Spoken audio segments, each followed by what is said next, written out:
Hello students, welcome back to my channel maths lover 9723। आपको अब ये नाम तो बिल्कुल आ ही गया होगा टिप्स पे, मैथ्स लवर 9723। ओके, तो चलिए आज हम लोग जो क्वेश्चंस कल किए थे उसके आगे के क्वेश्चंस चलते हैं। क्वेश्चन नंबर 13, 14, 15, 16 आज हम लोग करते हैं। इन क्वेश्चंस को करने से पहले आप लोग से रिक्वेस्ट है कि आप मेरे चैनल पे नए हैं तो लाइक, सब्सक्राइब और कमेंट्स जरूर करें। बच्चों, आप लोगों से बार बार रिक्वेस्ट है कि कमेंट्स जरूर करें। मेरे वीडियो पे कमेंट्स नहीं आते हैं, जो भी व्यूज आते हैं, जितने भी व्यूज आते हैं एटलीस्ट उसका 2% 3% तो कमेंट्स हो, बट हमारे वीडियो पे कमेंट्स होते ही नहीं हैं। तो इसलिए आप लोग से रिक्वेस्ट है कि आप जब भी इस वीडियो को देखें कमेंट्स जरूर पुट करें, ठीक है। तो कमेंट्स के लिए आप लोग से रिक्वेस्ट है, साथ में बेल आइकन के घंटी भी जरूर दबा दिया करिए। वहाँ बेल का मतलब ही घंटी होता है, बट वो घंटी का सिंबल बना होता है बेल का, तो उसे जरूर आप क्लिक करिए ताकि नोटिफिकेशन आप तक पहुंचती रहे। आई होप सो कि आप लोग के पास नोटिफिकेशन नहीं पहुंच रही है, इसलिए ज़्यादा से ज़्यादा वीडियो देखी नहीं जा रही है। तो आप अपने नोटिफिकेशन को भी ऑन रखें। ओके, तो चलिए अब हम लोग स्टार्ट करते हैं इस क्वेश्चन को। क्वेश्चन आपके सामने है। ये क्वेश्चन है, consider an AP of positive integers whose sum of the first 3 terms is 54 and the sum of first 20 terms lies between 1600 and 1800। Find the 11 term. ठीक है, तो आपको सबसे पहले हमें फाइंड करना है डी। और यहाँ सबसे बेसिक चीज आपको जो ध्यान रखना, वो ध्यान रखना है कि जो एपी बना है वो हमारा पॉजिटिव इंटीजर है। एपी क्या है? पॉजिटिव इंटीजर है। ठीक है, इस चीज को बहुत ध्यान रखना। तो जल्दी से चलिए, ये बहुत ही छोटा क्वेश्चन है। हाँ बेटा, आप लोग को ये भी बात समझने की है कि जो भी जो आप अप्रैल में जेई मेन देने जा रहे हो उसमें ये चीज ध्यान रखना कि जो क्वेश्चन छोटे हों उसे पहले तैयार करें। जिस टॉपिक से रिलेटेड छोटे क्वेश्चन आते हैं जो कम टाइम लेते हैं उनको बहुत अच्छी तरह से तैयार करके जाएं और उन क्वेश्चंस को पहले करें ताकि कम टाइम में आपके ज्यादा क्वेश्चंस हो जाएं। ओके, तो चलिए आप भी ये क्वेश्चन करिए। सम ऑफ फर्स्ट, तो सब लोग को फॉर्मूला तो मालूम ही है एपी का, n/2 2a n-1 into d. A first term होता है, डी कॉमन डिफरेंस होता है, n नंबर ऑफ टर्म्स होता है। तो ये फॉर्मूला आप यूज करोगे यहाँ पर। ठीक है, इस फॉर्मूले का यूज करके ये क्वेश्चन फटाफट सॉल्व हो जाएगा। इसमें बहुत ज्यादा टाइम आपका नहीं लगेगा। तो देखिए S3 सब लोग जानते हैं क्या बन जाएगा, 3/2 2a प्लस 2d। ठीक है, ये आपको गिवन है 54। 2 से डिवाइड कर दीजिए इसे और 3 से मल्टीप्लाई कर दीजिए। तो क्या मिला आपको, 3a प्लस 3d इक्वल 54 और 3 से डिवाइड करेंगे तो मिल गया a प्लस d इक्वल 18। तो a आ गया 18 माइनस d। ये इक्वेशन बन गया आपका। अब ऐसे ही नेक्स्ट इक्वेशन बना लेते हैं। नेक्स्ट इक्वेशन कितना है, सम ऑफ 20 टर्म्स, S20 फाइंड करना है। S20 भी लिख सकते हैं, इस फॉर्मूले में फटाफट पुट करते जाते हैं। ठीक है, 20/2 10 हो गया, 2a प्लस 19d। ठीक है, अब यहाँ पर देखो a की वैल्यू फाइंड कर रखे हो, यहाँ पुट कर दो। a what is a 18 minus 18 को 2 से मल्टीप्लाई करो तो 36 माइनस 2d प्लस 19d हो गया। ये आ गया आपका 10, 36 प्लस 17d। अब 10 का मल्टीप्लाई कर देते हैं, 360 प्लस 170d, या नहीं भी मल्टीप्लाई करते तो आप यही लिखे रहने दीजिए। अब हमारी कंडीशन क्या दे रखी है, ये देखो कंडीशन दे रखी है कि ये 1600 टू 1800 के बीच में लाइज करता है। तो S20 को हम लिख देते हैं 1600 less than 360 plus 170 d less than 1800। अब इसमें से भी 360 माइनस कर दीजिए, इसमें से भी 360 माइनस कर दीजिए। तो चलिए 360 माइनस करेंगे तो क्या मिलेगा, जल्दी से आप लोग बताओ। आप लोग बताएंगे ज़्यादा अच्छा रहेगा। कितना मिलेगा, आई होप सो 120 मिलेगा, बाकी आप देख लेना। 170d लेस देन, अब इसमें से माइनस करो जल्दी से, 360 को माइनस करो, 7 माइनस 3 कितना होता है, अब ये आ गया। अब इसको 17 से डिवाइड कर दो तो जब आप 17 से डिवाइड करोगे तो यहाँ आपका डिवीजन पार्ट बेटा नहीं बता रहे हैं, इसको हम डायरेक्ट लिख रहे हैं। तो ये बनेगा 7 5, क्योंकि एग्जैक्टली डिवाइड नहीं होगा, एग्जैक्टली डिवाइड नहीं होगा। 8/17 आ गया। ठीक है, अब आपको दिख रहा है कि ये जो नंबर्स हैं वो 7 से ज़्यादा और 8 से ज़्यादा हैं। तो इन दोनों के बीच में क्या इंटीजर्स मिल सकता है आपका? ये है 7 पॉइंट समथिंग, 17 2 जा, और ये 8 पॉइंट समथिंग, 8 3 जा, 3 या 4 कर सकते हैं, 4 आ जाएगा यहाँ पे 0। तो इसके बीच में क्या आ गया? 8 आ गया। क्या आ गया? 8। तो मीन्स आप डी क्या लेंगे यहाँ पर? 8, क्योंकि हमें इंटीजर्स लेना है। ये चीज हम पहले ही समझा दिए थे कि यहाँ पर इंटीजर्स लेना आपको। डी आ गया। 11 टर्म फाइंड कर लीजिए। कितना इजी हो गया A11 फाइंड करना। क्या हो गया? A11 A plus 10D। ए क्या है आपका? जल्दी बताओ। निकला ए? नहीं निकाले आप। A10 आ जाएगा। यहां से देखिए ए क्या आ गया, यहां से ए फाइंड कर लीजिए। 18 - 8, ए कितना हो गया? 10। तो ये 10 निकल गया। तो 10 + 80D कितना आ गया? 90। थोड़ा सा इसे फास्ट करने की कोशिश करिए बेटा, क्योंकि आपके एग्जाम सेकंड से ही स्टार्ट है, तो बहुत ज़्यादा टाइम वेस्ट मत करिए और बहुत क्विक माइंड आप अपने फॉर्मूलेज को लर्न रखिए। ओके, तो चलिए ये क्वेश्चन का आंसर क्या आपको मिला है? 90। S C part is 90। ठीक है, तो आपका आंसर सी हो गया। चलिए अब नेक्स्ट क्वेश्चन की तरफ चलते हैं। ये आपके सामने ये क्वेश्चन है। ठीक है, इस क्वेश्चन को सॉल्व करते हैं। पढ़ते हैं क्वेश्चन को। Let a i, vector a i + 2j + k और वेक्टर बी गिवन है। ठीक है, लेट L1 मीन्स लाइन 1 ये आपको गिवन है। मीन्स यहाँ से ए लैम्डा ए लिखा है, तो यहाँ से ए की वैल्यू पुट कर दोगे। बी तो second line L2 = R = J + K + μ B, means ये बी की वैल्यू यहाँ पर पुट कर दोगे।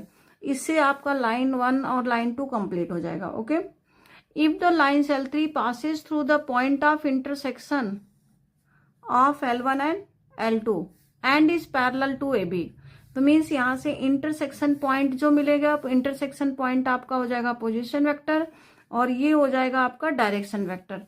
तो हमें लाइन L3 पास हो जाएगा। ठीक है, तो लाइन L3 फाइंड करना है बेसिकली इन दोनों लाइन की हेल्प से। ओके, तो चलिए हम लोग स्टार्ट करते हैं। पहले L1 लिखते हैं। ठीक है, L1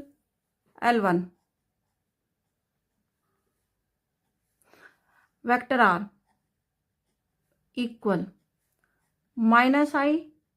+ 2j + k। आप चाहे तो डायरेक्ट पेपर में बना सकते हो, इसको लिखना जरूरी नहीं होता है, बट हम लोग एक टीचर है इसलिए लिखना जरूरी हो जाता है कि बच्चे को समझ में आ जाए जल्दी से। तो इससे आपको क्या मिला? i और i को एक साथ लिखें, -1 + λi। अब j को j के साथ लिखें, 2 + 2 λ, और k को k के साथ लिख लें, k 1 + λ k। ये आपका मिल गया। फिर इसी तरह से L2 = वेक्टर R = यहाँ b पुट कर दीजिए, j + k + μ। अब b पुट कर देते हैं, 2i + 7j + 3k। ओके, अब इसे i तो i देखो यहाँ है ही नहीं, तो i अकेला लिखा जाएगा, 2μi + 1 + 7 μ j + 1 + 3 μ k। अब ये दो लाइन मिल गए। अब इनका इंटरसेक्शन पॉइंट निकालना है। इंटरसेक्शन पॉइंट करने के लिए क्या करना होगा? हमें दोनों को इक्वेट करना होगा। Equating for intersection point, intersection point equate कर दे दोनों को, i with i, j with j, k with k। तो क्या मिला हमें? -1 + λ = 2μ। ठीक है, तो यहां से लैम्डा की वैल्यू आ गई 2μ + 1। अब ऐसे नेक्स्ट को कर ले। दूसरे वाले को कर लेते हैं 2 + 2 लैम्डा इक्वल 1 + 7 म्यू। ओके, यहां से लैम्डा की वैल्यू पुट कर दे 2 + 2 2 ज़ा 4 म्यू +2 इक्वल 1 + 7 म्यू। अब इसे इधर ट्रांसफर कर दो तो 3 म्यू इक्वल आ गया आपका 4 - 1 -3, तो म्यू की वैल्यू आ गई 1। ठीक है, अब म्यू की वैल्यू यहाँ पुट कर दो तो ये लैम्डा आ गया 3। इस तरह से म्यू और लैम्डा की वैल्यू आ गई। दैट मीन्स कि हमें इंटरसेक्शन पॉइंट मिल जाएगा। तो यहाँ पर आप लैम्डा इक्वल 1 पुट कर दो, या यहाँ लैम्डा इक्वल 3 या म्यू इक्वल 1, तो आपको इंटरसेक्शन पॉइंट मिल गया। तो लिख लीजिए पॉइंट क्या मिला आपको, पॉइंट जल्दी से पॉइंट लिख लीजिए। तो पॉइंट मीन्स पोजीशन वेक्टर आपको मिल जाएगा। क्या मिला, पोजीशन वेक्टर ए। जल्दी से यहाँ म्यू की वैल्यू 1 करते हैं तो 2i 8j एंड 4k, ये आपका पोजीशन वेक्टर मिल गया। अब हमें निकालना है जिसके पैरेलल है। किसके पैरेलल है, a + b के। तो a और b को यहीं से ऐड कर देते हैं, दोबारा लिखने की जरूरत नहीं है। a + b आप वहां पर देख सकते हो, a + b 1 + 2 3i + 9j + 4k, ये आ गया आपका वेक्टर a + b। तो ये आपका निकला डायरेक्शन वेक्टर। तो equation of L3 vector R equal a + lambda और म्यू ऑलरेडी यूज हो चुका है, तो हम कोई और ले लें, लैम्डा म्यू और क्या ले लें, चलो अल्फा ले लेते हैं, अल्फा भी, क्योंकि और कोई चीज अभी ध्यान में आ नहीं रहा है। तो 2i + 8j + 4k plus alpha b 3i + 9j + 4k। तो बच्चों ये इक्वेशन आपको मिल गया। ठीक है, ये इक्वेशन आपको मिल गया, यहां से 4k है, ये k 4k। अब ये जो इक्वेशन आपको मिल गया, अब हमें ये निकालना है कि जो लाइन है वो किस पॉइंट से पास कर रही है। Passes through the point means हम किस पॉइंट से, ये 4 पॉइंट दे रखा है, किस पॉइंट से, तो उसको हम यहाँ पर पुट करके देख लें। रेंडमली आप कोई भी पुट कर सकते हो, बट हमारे अकॉर्डिंग हमेशा लोएस्ट पॉइंट से शुरू करो। अगर आप 0 पुट करते हो तो 0 पुट करोगे, टोटली 0 हो गया, तो पॉइंट क्या मिला 284। 284 है नहीं, 285 है। -1 पुट करो तो 2 - 3 -1, 8 - 9 -1, बट 4 - 4 0, तो ये भी नहीं हो गया। फिर इस तरह से डी नहीं, तो हम अल्फा इक्वल 2 बस लेंगे। क्या लेंगे, अल्फा इक्वल 2। तो 3 2 जा 6 2 8 हो गया। तो हमारा पॉइंट आ गया 8 26 and 12। It is your answer. तो आपका आंसर देखो, आपके क्या है, फर्स्ट चॉइस, तो फर्स्ट आंसर है। ठीक है, इस तरह से इसे सॉल्व कर लेंगे। तो चलिए अब हम लोग नेक्स्ट क्वेश्चन की, चलो बच्चों अब ये नेक्स्ट क्वेश्चन है। नेक्स्ट क्वेश्चन आप देख रहे हो सामने, the value of limit x tends to 0। ठीक है बेटा, यहाँ पर x टेंड्स टू 0 नहीं है, सॉरी, ये आपका है n टेंड्स टू, मेरी टाइपिंग में थोड़ी मिस्टेक हो गई, n टेंड्स टू इन्फिनिटी है। क्या है, n टेंड्स टू इन्फिनिटी, और ये 1 to n है, 1 to n। ठीक है, ये थोड़ा टाइप नहीं होता बच्चों, तो इसलिए हम पेन से लिख देते हैं बाद में। ये n है, n to इन्फिनिटी।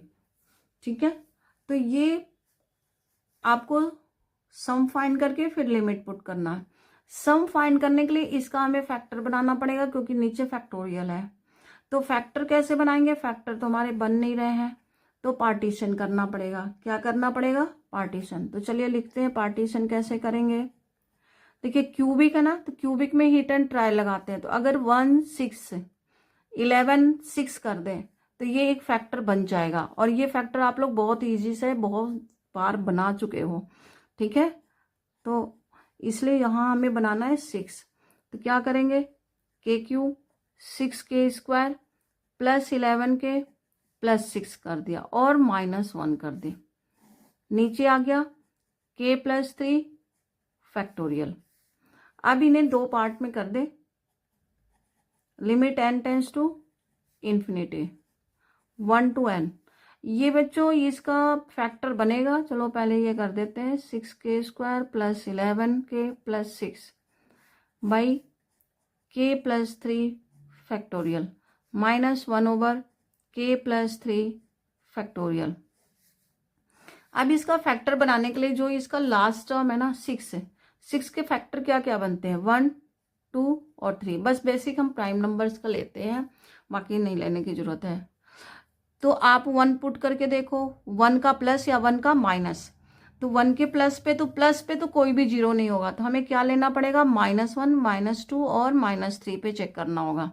-1 -2 -3, -1 पे भी जीरो दिख रहा बच्चों आपको क्लियर, -1 -11 12 और 6 6 12 जीरो। -2 पे और -3 पे भी इसी तरह से बन जाएगा। तो आप यहाँ से जो भी फैक्टर लेते हैं उसका प्लस और माइनस दोनों चेक करते हैं। तो यहाँ से चेक करने पे ये तो हमें लेना नहीं है, ये लेना है, ठीक है। तो क्या बन गया फैक्टर आपका, limit n tends to infinity summation 1 to n। ये बना आपका k+1 k+2, इसका अपोजिट साइन यहाँ लिखते हैं k+3 upon k+3 factorial minus 1/k+3 factorial, ठीक है। अब अगर हम यहाँ पर ये देखें तो k+3 को जब हम स्प्लिट करेंगे, क्योंकि फैक्टोरियल जब भी स्प्लिट किया जाता है बच्चों n फैक्टोरियल जैसे हम स्प्लिट कर रहे हैं, तो क्या लिखते हैं n n-1 n-2, जितना हमें ज़रूरत होती है उतना लिखते हैं, बाकी आगे का उसको फैक्टोरियल में पुट कर देते हैं, बाकियों को फैक्टोरियल में। तो ये 3 फैक्टर आगे के मिल जाते हैं। तो अगर इसको ध्यान से देखो, इसको n को रिप्लेस कर दो k+3 से, तो k+3 k+2 k+1 आ गया। तो मीन्स ये तीनों फैक्टर यहाँ से कैंसिल हो जाएंगे। तो कैंसिल हो जा करके क्या बनेंगे, limit n tends to infinity n = 1 to n। अब देखो ये 3 कट गया, अब यहाँ k+3 करो तो क्या बनेगा k फैक्टोरियल, क्या बना k फैक्टोरियल, k+3 पुट कर दो, k आ गया। तो ये हो गया 1/k factorial minus 1/k+3 factorial. अब ये 2 पार्ट में स्प्लिट हो गया। अब ये बहुत इजी हो गया, n = 1 2 3 पुट कर दो, ये आपका आंसर आ जाएगा, ठीक है। अब पुट कर देते हैं, limit n tends to infinity बाहर लिखते हैं, पहले ये पुट करते हैं 1/1 factorial 1/2 factorial 1/3 factorial dash dash dash 1/n factorial minus. अब दूसरा पार्ट लिखते हैं, दूसरा पार्ट कहाँ से स्टार्ट हुआ, n = 1 पुट करेंगे तो 4 से, 4 factorial 5 factorial plus dash dash plus 1/n+3 factorial, ये आपका बना, ठीक है, n+3 फैक्टोरियल ये बनेगा आपका। अब ये फैक्टोरियल बन गया। अब आप स्टार्टिंग में देखो 1 2 3 ये नहीं कैंसिल होंगे, क्योंकि माइनस कहाँ से हो रहा है 4 से, तो 4 से ले करके यहाँ पर n फैक्टोरियल भी कहीं पर आएगा, तो यहाँ तक ये पूरा का पूरा, ये पूरा यहाँ से यहाँ से यहाँ से कैंसिल, ठीक है। फिर बचेगा क्या, केवल हमारा टर्म बचेगा ये फर्स्ट 3 और लास्ट के 3 बचेंगे, फर्स्ट 3 एंड लास्ट 3। तो चलिए देखते हैं क्या बचते हैं, limit n tends to infinity first 3 1 वो 2 फैक्टोरियल 2 3 फैक्टोरियल 6 माइनस। अब देखो n के बाद के टर्म बचेंगे n+1 factorial 1/n+2 factorial and last 1+n+3 factorial, ये बचेंगे। लेकिन जब n टेंस टू इन्फिनिटी तो कोई असर पड़ेगा नहीं n का, लिमिट का इस पे कोई इफेक्ट नहीं पड़ेगा, ये एज इट इज रहेगा। इफेक्ट आपका पड़ेगा यहाँ पर और यहाँ पे।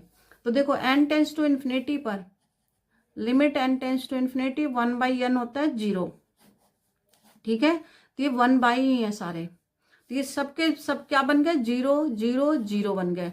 तो बचा केवल हमारा ये, ठीक है। अब इसका एलसीएम ले लें, 6 6 + 3 + 1 7 3 10 10/6 10/6 कितना हो गया 5/3। अब आप चेक करो ये आंसर है आप में 5/3, हाँ ये डी आंसर आपका बन गया। क्या बन गया, डी आंसर, ओके। तो यहाँ पर देखो फैक्टर बनाना बहुत जरूरी है। लिमिट के 2 ही 3 कॉन्सेप्ट हैं, उसी कॉन्सेप्ट को आपको ध्यान में रखना है, ठीक है। तो इस तरह से ये क्वेश्चन आपका पूरा सॉल्व हो गया। चलिए अब नेक्स्ट क्वेश्चन की तरफ बढ़ते हैं। ये आपके सामने क्वेश्चन है, देखो बेटा कितना सिंपल क्वेश्चन है। ये एनसीईआरटी का डायरेक्ट क्वेश्चन है कि तो क्वेश्चन देखते ही बच्चों ने फटाफट टिक लगाया होगा, कितने खुश हो गए होंगे इस क्वेश्चन को देख करके। तो चलिए अब ये देखो यहाँ पर क्या है 16, तो 16 को ऐड करेंगे और 16 को सब्ट्रैक्ट करेंगे, इसे जल्दी जल्दी करेंगे। तो यहाँ पर जो भी है आपका, क्योंकि हमें इसका डिफरेंशिएशन यहाँ बनाना होता है, मीन साइन थीटा किसका डिफरेंशिएशन होता है, sign theta plus cos theta, वो हमें यहाँ बनाना है। तो 9 प्लस 16 हो गया 25 और -16 कॉमन कर ले और ये बन गया 1 माइनस साइन 2 थीटा। तो बच्चों इसका ये फॉर्मूला होता है, ठीक है। ये फॉर्मूला आप लोगों ने लर्न किया होगा 1 माइनस साइन थीटा का cos theta by 2 minus sine theta by 2 whole square. तो यहां पर भी ये डायरेक्ट आप फॉर्मूला लिख लो 80 0 to π/4 sine theta plus cos theta. अब आपने यहाँ पर फॉर्मूला लगा दोगे 16 cos theta minus sine theta whole square d theta, ठीक है। अब ये देखो इसका ये बन गया और 16 किसका स्क्वायर हो गया, 4 का स्क्वायर हो गया। तो हम यहाँ क्या ले लें, पुट कर दे 4 cos theta minus sine theta equal T, 4 को भी साथ में ले लेते हैं, ठीक है, क्योंकि ये 4 का स्क्वायर है।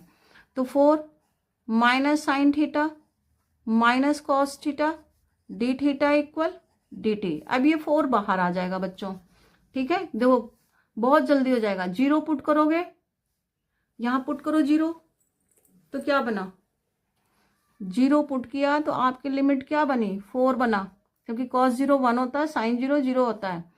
तो t टेंस टू 4 एज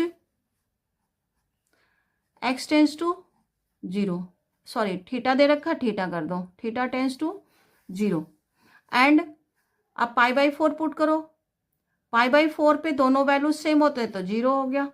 तो क्या बना आपका t tends to 0 as x tends to π/4।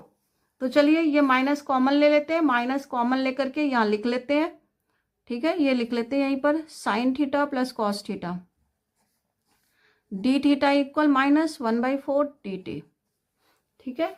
अब यहाँ पर पुट कर देते हैं, यहाँ पर पुट कर देते हैं। तो चलिए 80 0 पर क्या आया 4, π/4 पे क्या आया 0, 1/25 हो गया 5 का स्क्वायर माइनस t का स्क्वायर माइनस 1/4 dt, ये आ गए। अब आप फॉर्मूला लगा दो, क्या बनेगा इसका फॉर्मूला, जल्दी बताओ आप लोग, क्या बनेगा फॉर्मूला, बच्चों लॉग में आएगा ना, एक्स स्क्वायर माइनस ए स्क्वायर का। तो 80/4 कर दो, माइनस यहाँ कर दो। अब यहाँ फॉर्मूला लगाओ log a plus T, a means 5 plus T और 5 माइनस टी, लिमिट हो गई आपकी 4 to 0, ये हो गया -20। अब upper limit minus lower limit, जब आप 0 पुट करोगे तो यहाँ बन गया log 1, 4 पुट करो तो यहाँ बन गया log 9/1, 5 + 4 9 हो गया, ये हो गया -20।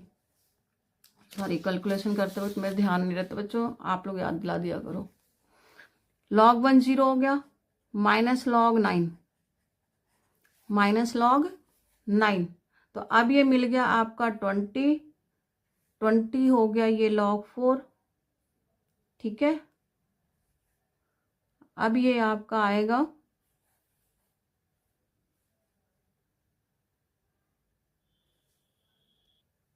तो ये कैलकुलेशन आप देखते जा रहे हो। अब यहाँ से ये कर दो 2 माइनस माइनस प्लस हो गया और 9 को लिख सकते हो 3 का स्क्वायर तो ये बन जाएगा आपका बेटा 4 log 3 बेस ई। ये सारे बेस ई के लिए ही है लॉग। यहाँ पर जो भी डिफ्रेंशिएशन में लॉग यूज होता है वो ln होता है, बेस ई के लिए होता है बच्चों, इसलिए कोई और लॉग मत समझा करो यहाँ पे। तो देखो ऐसा कोई आंसर है यहाँ पर 4 log 3 है, हाँ सी आंसर। तो what is answer? C answer. तो it will be C. Okay, तो ये अब आगे बढ़ते हैं फिर नेक्स्ट क्वेश्चन की तरफ। आज थोड़ा ज्यादा क्वेश्चन करते हैं हम लोग। क्वेश्चन दिख नहीं रहा है, चलो अच्छा। हाँ अब देखो ये क्वेश्चन लिखा बेटा, देखो इस टाइप के कितने सारे क्वेश्चन, 2 क्वेश्चन तो इसी सेट में हो गया, इस शिफ्ट में ही हो गया, शिफ्ट 1 में 2 क्वेश्चन हो गए इस टाइप के। L1 L2 be 2 lines, L3 will passes through alpha beta gamma and perpendicular to line L1 and L2 L3 L3 intersect L1, then 5 alpha minus 11 beta minus 8 gamma की value आपको find करनी है। ठीक है, तो इसको solve करने के लिए हमें क्या करना होगा, किसके परपेंडिकुलर है, L1 और L2 के, L3 perpendicular to L1 and L3 perpendicular to L2। L1 और L2 के परपेंडिकुलर है तो मीन्स इनके डायरेक्शन रेशियोज का क्रॉस प्रोडक्ट फाइंड कर ले। जो भी डायरेक्शन रेशियोज होंगे उनका क्रॉस प्रोडक्ट, इसका डायरेक्शन रेशियोज लिख ले ऑफ लाइन 1 क्या है 1 -1 2, और डायरेक्शन रेशियोज ऑफ लाइन 2 क्या है -1 2 1। यहां से आपको दिख रहा है ये डायरेक्शन रेशियोज दोनों होंगे। अब इनका क्रॉस प्रोडक्ट कर दो, सपोज कर लो ये B1 है और ये B2 है, ये डायरेक्शन रेशियोज ऑफ B1 और B2, इनका क्रॉस प्रोडक्ट फाइंड कर लेते हैं। ये सबसे इजी तरीका होता है B2। तो लिख लेते हैं I J K 1 -1 2 -1 2 1। अब इसे सॉल्व करते हैं बेटा, सॉल्व करने तो आप लोग को आता है इसलिए हम डायरेक्ट इसको लिख देते हैं -5 क्योंकि -5 -3J प्लस K हो गया। ठीक है, ये मिल गया B1 cross B2 means direction vector आपको मिल गया, ये लाइन का डायरेक्शन वेक्टर मिल गया। ठीक है, अब क्या फाइंड, पॉइंट हमें गिवन है, इक्वेशन ऑफ लाइन लिख लेते हैं। तो let equation of line L3 is x minus x1, तो x माइनस x1 फॉर्मूला तो यहां बेटा लिखना है, आप लिखना चाहो चलो लिख देते हैं, x minus x1 upon B1 equal y minus y1 upon B2 z minus z1 upon B3। ये डायरेक्शन वेक्टर होते हैं बेटा, तो ये फॉर्मूला है, इसी फॉर्मूले में हम लोग लाइन की इक्वेशन पुट करेंगे। ठीक है, तो x minus alpha upon -5 y minus beta upon -3 z minus क्या है गामा अपॉन 1। ये लाइन की इक्वेशन हो गई। अब इस लाइन की इक्वेशन किसके साथ ये लाइन इंटरसेक्ट कर रहा है, line L3 intersect with L1, line L3 intersect with L1। तो मीन्स इंटरसेक्ट में क्या कंडीशन होती है बच्चों कि ये वैल्यू आप इसके अंदर पुट कर सकते हो और फिर इनको सॉल्व कर लेते हैं, मीन्स अल्फा बीटा गामा की वैल्यू फाइंड कर लेते हैं। तो फ्रॉम L1 लिख लेते हैं, फ्रॉम L1। ठीक है, x minus 1 upon 1 y minus 2 upon -1 और z minus 1 upon 2 equal lambda ले लें। तो x की वैल्यू क्या आ गई लैम्डा प्लस 1, y की वैल्यू क्या आ गई माइनस लैम्डा प्लस 2 और z की वैल्यू क्या आ गई 2 लैम्डा प्लस 1। अब ये सारी वैल्यूज किस में पुट कर दें, इस इक्वेशन में L3 में, तो पुट इन L3 में पुट कर देते हैं। ठीक है, ये तो lambda plus 1 minus alpha upon -5 equal minus lambda plus 2 upon minus beta upon -3 equal 2 lambda plus 1 minus gamma upon 1। किसी भी दो दो का पेयर बना लें हम लोग, ठीक है, और क्रॉस मल्टीप्लिकेशन कर दे। बेसिकली हमें अल्फा बीटा और गामा की वैल्यू फाइंड करनी है यहाँ से, अल्फा बीटा गामा की वैल्यू, ठीक है। तो अल्फा यहाँ से कर लेते हैं या यहाँ से कर लेते हैं, कहीं से भी अल्फा बीटा गामा की वैल्यू फाइंड कर लेते हैं, ठीक है। तो चलिए फाइंड करते हैं, हम लोग एक ही फॉर्म में फाइंड करेंगे, ज़्यादा दूसरे में करने की ज़रूरत नहीं है। तो चलिए ये -3 लैम्डा -3,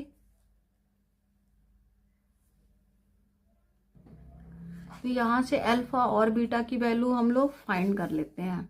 तो अल्फा क्या आ गया बच्चों, 8 लैम्डा -7 + 5 बीटा अपॉन 3। यहाँ से गामा की वैल्यू फाइंड कर लेते हैं, गामा 5 लैम्डा + 5, इसे इधर ट्रांसफर कर दे तो माइनस बीटा अपॉन 3। ये आ गया अल्फा और गामा की वैल्यू, ठीक है। अब ये अल्फा और गामा की वैल्यू किस में पुट कर दे, जो कंडीशन हमें फाइंड करना है, ये फाइंड करना ना, इसमें पुट कर देते हैं, ठीक है। यहीं पुट कर देते हैं, यहीं से सॉल्व कर लेते हैं, ठीक है। ये ज़्यादा इजी रहेगा आपके लिए। तो 5 अल्फा है तो 5 अल्फा, अल्फा यहाँ पुट करो तो देखो 5 का मल्टीप्लाई करते जा रहे हैं, 40 lambda -35 + 25 beta upon 3 -11 beta minus, अभी दूसरे में 8 का मल्टीप्लाई करना, तो 8 40 लैम्डा + 40 -8 बीटा -8 बीटा, दिखाई दे रहा बच्चों, डिवाइडेड बाई 3, ये हो गया। इसमें पुट कर दिया, अब इसको सॉल्व कर लेते हैं। सॉल्व करते हैं तो ये 3 आ गया, 40 lambda -35 + 25 beta -33 beta -40 lambda + 40 -8 beta, ये आ गया, ठीक है। अब देखो -8 बीटा, ये माइनस माइनस प्लस हो गया बेटा, ये साइन चेंज होगा, सॉरी, ये तो 25 और 8 हो गया 33, तो ये 33 के साथ कैंसिल, 40 लैम्डा कैंसिल। आपका क्या बचा, ये मॉड में है, ये पूरा मॉड में है, ये मॉड में है, ये मॉड में है, तो मॉड लगाओगे तो -75/3 आ गया। तो क्या आ गया आंसर इसका, 25। विच आंसर इज करेक्ट, 25। 25 कहाँ पर लिखा है, ये है 25, ओके। तो ये क्वेश्चन थोड़ा ध्यान से आप लोग करना बच्चों, ठीक है। चलिए अब नेक्स्ट क्वेश्चन की तरफ बढ़ते हैं। तो बच्चों ये क्वेश्चन आपका स्टैटिक्स से रिलेटेड है, बहुत अच्छा क्वेश्चन है ये, स्टैटिक्स से रिलेटेड, ठीक है। तो इस क्वेश्चन को आप लोग एक बार रीड कर लो, खुद एक बार रीड करो, फिर आगे बढ़ते हैं, ठीक है। एक बार इसे आप लोग रीड करो, क्या क्या गिवन है, क्या फाइंड करना है, ये सारी चीजें कर लिया आप लोगों ने रीड। चलिए कितने ऑब्जर्वेशन गिवन है, 10 ऑब्जर्वेशन गिवन है। Observation x1 x2 x3 dash dash x10, xi -2 given है, और ये गिवन है, और वेरिएंस आपको गिवन है, ठीक है। इसकी हेल्प से हमें ये जो न्यू ऑब्जर्वेशन आपको गिवन है, ये आपको न्यू ऑब्जर्वेशन गिवन है, ये न्यू ऑब्जर्वेशन का हमें क्या गिवन है, ये म्यू है न्यू ऑब्जर्वेशन का, सिग्मा स्क्वायर है न्यू ऑब्जर्वेशन का, तो ये वैल्यू फाइंड करनी है, ठीक है। तो सबसे पहले हमें जो गिवन कंडीशन, बार बार समझाते हैं बच्चों की, सबसे पहले हम लोग गिवन कंडीशन को लेकर के चलते हैं, ठीक है। तो ये आपका गिवन कंडीशन है, ठीक है, ये गिवन कंडीशन आपका है। क्या गिवन है, समेशन xi -2 = 30 गिवन है। देखो बच्चों तो समेशन 1 to 10 है, 1 to 10 है, यहाँ लिखा 10 ऑब्जर्वेशन, तो 1 to 10 अगर हम लोग करेंगे तो ये क्या मिलेगा हमें, समेशन xi 1 to 10, और ये 2 10 टाइम मल्टीप्लाई हो गया, और ये 30 हो गया, तो मीन्स इससे हमें मिल गया समेशन xi 1 to 10 के लिए, किसके लिए, 1 to 10, 30 + 20 50 हो गया, ये हमें समेशन xi मिल गया, ठीक है। अब इसके बाद हमें फाइंड करना है समेशन xi स्क्वायर, तभी तो हम वेरिएंस फाइंड कर सकते हैं। वेरिएंस यहाँ बीटा हमें बेसिकली फाइंड करना है। आपको क्या फाइंड करना है? बीटा। तो सबसे पहले हमें वेरिएंस कंडीशन देखना है। वेरिएंस का फॉर्मूला क्या होता है बच्चों? जल्दी बताओ, ये सब चीजें आप लोग को लर्न है। Upon n minus summation x by n का होल स्क्वायर। और कितना गिवन है वेरिएंस? 4/5। ये फॉर्मूला किसका है? वेरिएंस का है। ठीक है, ये किसका फॉर्मूला है? वेरिएंस का। तो चलिए अब इसमें वैल्यू, ये तो हमें फाइंड करना है, जो वैल्यू गिवन है वो पुट कर लेते हैं। Summation x i square by 10 minus x i आपको मिला है, एक्स आई बाई 10 कितना हो गया? 5, 5 का हो गया 25, ये 4/5 है, सॉरी बेटा, इक्वल 4/5 हो गया। अब इसे इधर ट्रांसफर कर देते हैं और 10 का मल्टीप्लाई कर देते हैं। Summation x i square equal 4/5 plus 25 into 10 हो गया। अब बताओ जल्दी से ये सॉल्व करके कितना आएगा? आप लोग का कैलकुलेशन बहुत ही स्ट्रांग होना चाहिए, क्योंकि 125 129 हो गया। 129 को 2 से डिवाइड कर दो, सॉरी मल्टीप्लाई कर दो बच्चों, तो क्या आ गया? 258। ये आ गया आपका समेसन एक्स स्क्वायर। ये निकल गया समेसन एक्स स्क्वायर। अब हमें गिवन है ये कंडीशन, तो इससे हमें बीटा फाइंड करना है। क्या फाइंड करना है? बीटा। तो चलिए बीटा फाइंड करते हैं। Summation x i minus beta whole square equal है 98। तो यहाँ a minus b whole square apply करते हैं। क्या अप्लाई करेंगे? a minus b whole square. तो क्या मिलेगा a minus b whole square? जल्दी बताओ। ये मिलेगा समेसन एक्स आई का स्क्वायर, फिर माइनस 2 बीटा, बीटा कांस्टेंट है बाहर कर देंगे, समेसन एक्स आई आ गया 1 to 10 का, प्लस बीटा स्क्वायर कितने टाइम्स आएगा? 1 to 10 है तो 10 टाइम्स आएगा, 10 बीटा स्क्वायर इक्वल 98 हो गया। समेसन एक्स आई स्क्वायर आपने फाइंड कर रखा है 258 minus 2 beta into 50 plus 10 beta square equal 98। अब इन सभी को एक तरफ ट्रांसफर कर दो। ठीक है, इसे इधर ट्रांसफर कर दो। 10 बीटा स्क्वायर माइनस 100 बीटा। अब 98 यहां से माइनस करो, 98 माइनस होकर के क्या आएगा? जल्दी से आप लोग बता दो, ये 98 माइनस करके क्या आएगा? 160। गुड, तो ये आ गया आपका 160 इक्वल 0। 10 से सारे डिवाइड हो गए, प्लस क्या आ गया यहाँ पर? 16। अब फैक्टर क्या बनेगा? 8 2 जा 16, तो फैक्टर भी बहुत इजीली बन गया, -8 -2। बट 2 हम लोग रिजेक्ट कर देंगे, 8 हमें लेना है, और ये 2 आप रिजेक्ट कर दोगे क्योंकि यहाँ पहले ही कंडीशन दे रखा हुआ है। क्या कंडीशन दे रखा? कि बीटा 2 से बड़ा होना चाहिए, बीटा 2 से बड़ा होना चाहिए। तो ये कंडीशन आपको दे रखा हुआ है ऑलरेडी। ओके, तो बीटा हमें मिल गया 8। अब हमें ऑब्जर्वेशन मीन फाइंड करना है। ये 10 ऑब्जर्वेशंस गिवन है, इनका मीन फाइंड करना है। तो मीन का फॉर्मूला क्या लगाते हो आप लोग? Sum of observation divided by number of observation. तो सबको ऐड करो।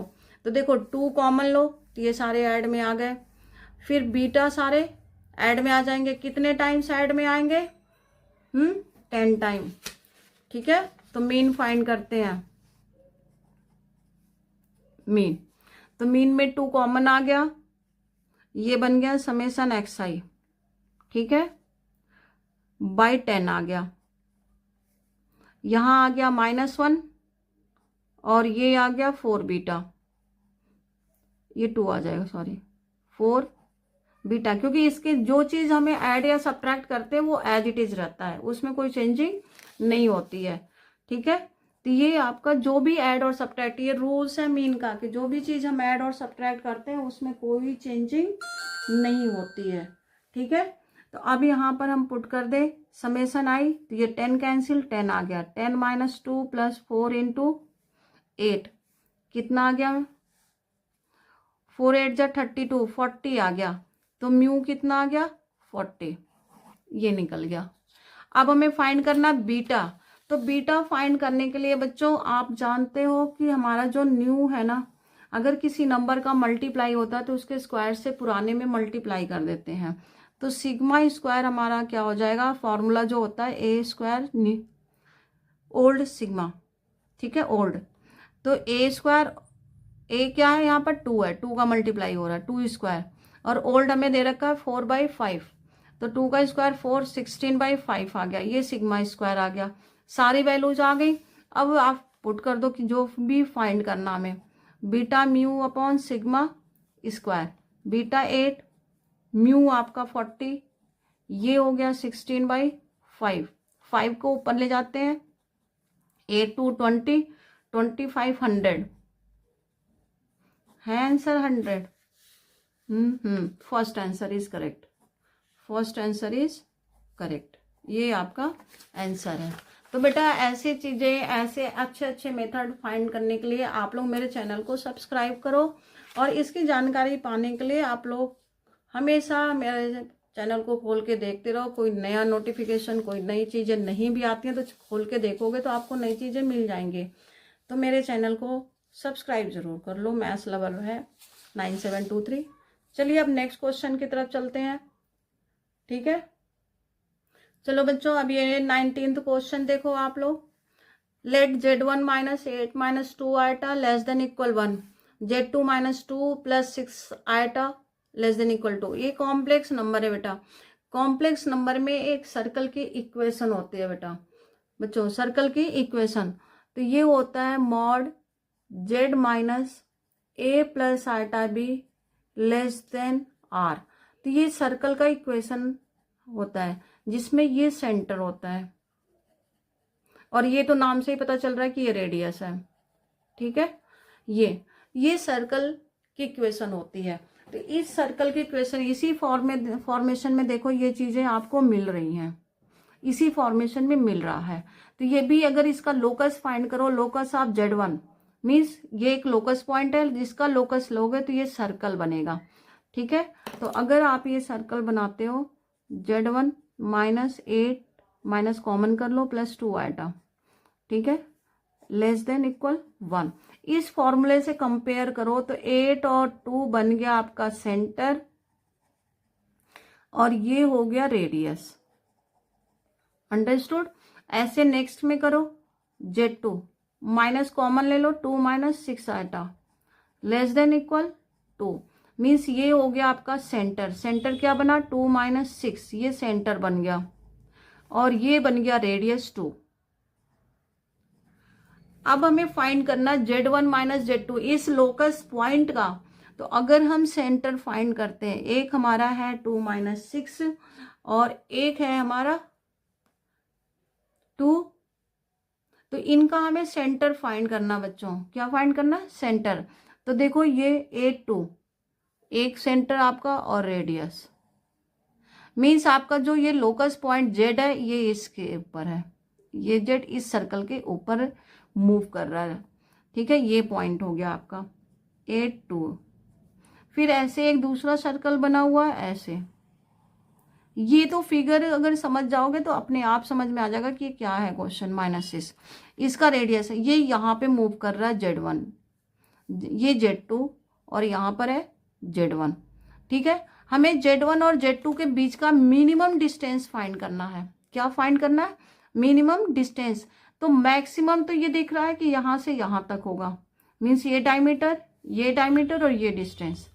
और अगर आपको मिनिमम लेना तो हमें ये और ये लेना होगा, ठीक है, ये मिनिमम डिस्टेंस होगा। तो इस मिनिमम डिस्टेंस को फाइंड करने के लिए हम सेंटर से डिस्टेंस फाइंड कर लें। क्या फाइंड कर लें, सेंटर से डिस्टेंस, ओके। तो सबसे पहले ये डिस्टेंस हम लोग फाइंड करते हैं, डिस्टेंस बिटवीन 2 पॉइंट का फॉर्मूला लगा करके। इसे ए सपोज कर लो, इसे बी, ए बी फाइंड कर लेते हैं। √ क्या है, 8 - 2 6, 6 का स्क्वायर और 6 - 2 मीन्स -8 का स्क्वायर। तो ये 100 आ गया, 100 मीन्स 10 आ गया, ये आ गया 10। ये ए और बी के बीच का डिस्टेंस हो गया, इसके बीच का डिस्टेंस है। हमें चाहिए Z1 और Z2 के बीच का। तो ये दोनों रेडियस माइनस कर देते हैं, दोनों ही रेडियस माइनस कर देते हैं। तो 10 -1 -2 ये रेडियस है हमारे पास, तो आंसर क्या आ गया 7। ये मिनिमम डिस्टेंस है। क्या है ये? Minimum distance. तो मिनिमम डिस्टेंस फाइंड करने के लिए ये केसेस करेंगे। तो क्या आ गया आपका आंसर 7, बी इज आंसर। तो देखो जो बच्चे फिगर समझ जाएंगे वो अपने आप समझ जाएंगे कि मिनिमम डिस्टेंस होगा। चलो भाई इसमें से तो रेडियस माइनस ही करना है, तो फटाफट वो आंसर दे देंगे। अंडरस्टूड? तो चलिए अब हम लोग ये क्वेश्चंस आज यहाँ तक कराते हैं। अब नेक्स्ट क्वेश्चंस के लिए कल मिलेंगे हम लोग। बट बच्चों कल ये पूरा का पूरा शिफ्ट खत्म करेंगे, इसलिए आप लोग इसको बहुत ध्यान से देखिएगा, ठीक है? तो चलिए मिलते हैं कल के एपिसोड में। Thank you so much watching my video and like and subscribe जरूर आप लोग करो, कमेंट डाल दिया करो।